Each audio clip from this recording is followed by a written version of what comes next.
Hello and welcome to the Celebrating Life podcast with Sony Thomas. Let me invite you to a small thought that can create a big impact for you in celebrating your life. In today's episode of Small Thought Big Impact, we explore how the 3Ds approach will help parents navigate the disciplining dilemmas faced by them.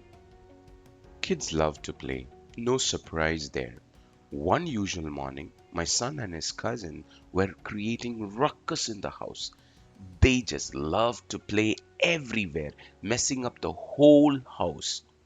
Some days, as parents, we try to interfere and make them play in a place, and then there are the other days where we just don't have the energy to do so. One such day, the whole house was filled with every toy possible, and the most alarming was the mega blocks scattered throughout the house. And I remember saying for the last time, please stop running with all the mega blocks scattered around the house. One of you is going to slip on it and hurt yourself. And sure enough, a loud sound thundered the house. My youngest niece had slipped on the mega blocks while running and hit her forehead on the edge of the door frame to my office. And the poor thing was wailing away, and we could see the left side of her forehead turning black and blue. I know as parents, this story is nothing new. You might be able to recount countless similar situations. Parenting is a funny topic because there is no absolute way to guarantee what you do will give you the results you desire. I guess pretty much like everything else in life.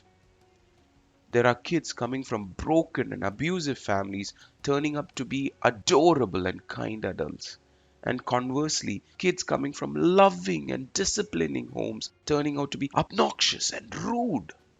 So you might wonder, what is the point to all this? But as parents, we can't just sit around and hope for the best. We have to do something in our power to ensure that our kids have a better chance of living a better life than we lived. Just like you have to follow the principles of personal growth or leadership or relationship for success, in parenting too, there are some principles that can help in the effort to ensure children become social contributors and not social liabilities. There are differing parenting principles, different schools of thoughts on parenting, and child specific methodologies too. It might be too overwhelming to keep track of it all. Every parent will agree with me when I say it is impossible to get everything right and follow everything to the T. There are so many things our children do that really test our patience, and to discipline and be on their case for everything is tedious. It is time consuming, energy consuming, and emotional and mental drain. So I was thinking, why not focus on a few things for different seasons of the child's life? It is simple. I call it the 3Ds, and anytime I notice any of the Ds that is relevant to the season of their development, I jump into action. These Ds are broad, and every situation might originate from one of these Ds, so it is important to choose which D takes priority for each season of disciplining. The first D is disobedience. Immaterial of what the issue is or what transpired, disobedience is the root of many challenging and overwhelming situations.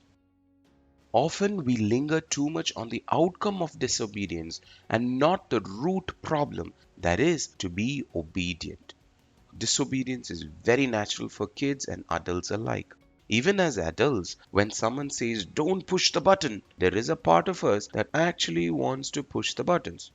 Helping your child understand the consequence of disobedience and the cause effect relationship of their defiance is critical to child development. This clarity over time helps the child see the bigger picture in life. There are many effective cocktails of techniques to handle defiance in children. My personal favorite is to set my child up for good behavior. What I mean is, as parents, Try to avoid situations in which a child may be more likely to be defiant or exhibit other bad behavior. For instance, if you know your child tends to get cranky if he or she is sleepy, try not to schedule anything important just before their bedtime. Or if you know your child hates abrupt transitions, like my son, whenever possible, try to allow a bit more extra time when going from one thing to another. Let me close with this thought. Often the disobedience is not personal.